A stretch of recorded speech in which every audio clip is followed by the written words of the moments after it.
आदरणीय अध्यक्ष जी, आज का हमारे सामने अवसर एक साथ बैठ करके एक दिशा में सोच करके विकसित भारत बनाने में हमारी नारी शक्ति की भागीदारी को एक खुले मन से निर्णय करने का अवसर है, स्वीकार करने का अवसर है। और मैंने जैसा पहले ही कहा कि आज पूरा देश और विशेष करके नारी शक्ति हमारे निर्णय तो देखेगी, लेकिन निर्णय से ज्यादा हमारी नीयत को देखेगी।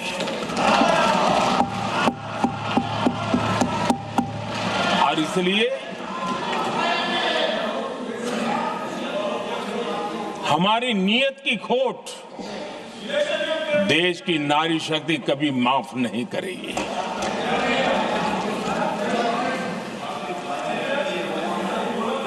आदरणीय अध्यक्ष जी, 2023 में इस नए सदन में हमने सर्वसम्मति से एक प्रकार से इस अधिनियम को स्वीकार किया था। पूरे देश में खुशी का वातावरण बना, उस पर कोई राजनीतिक रंग नहीं लगे और इसलिए वो कभी राजनीतिक इश्यू भी नहीं बना। तो एक अच्छी स्थिति है। अब सवाल ये है कि हमें कितने समय तक इसको रोकना है। अब यहां जो लोग जनसंख्या वगैरह के विषय उठाते हैं, क्या आपको मालूम नहीं है?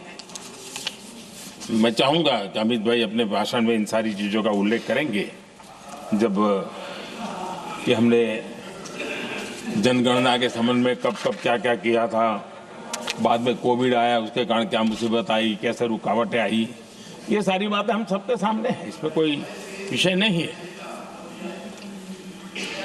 लेकिन पिछले दिनों जब हम 23 में चर्चा कर रहे थे, तब भी व्यापक रूप से बात ये थी कि इसको जल्दी करो। हर कोई कह रहा था जल्दी करो। अब 24 में संभव नहीं था क्योंकि इतने कम समय में करना मुश्किल था। अब 29 में हमारे पास अवसर है। अगर हम 29 में भी नहीं करते तो ये स्थिति क्या बनेगी हम कल्पना कर सकते हैं। फिर हम देश की माताओं बहनों को ये विश्वास नहीं बना पाएंगे कि हम सचमुच में प्रयास सच्चे अर्थ कर सकते थे। और इसलिए समय की मांग है कि अब हम ज्यादा विलंब न करें। इस दरमियान राजनीतिक दल के लोगों से, संविधान के जानकार लोगों से, जो महिलाओं में एक्टिविस्ट के नाते काम करने वाले ऐसे लोगों से भी कई चर्चाएं हुई।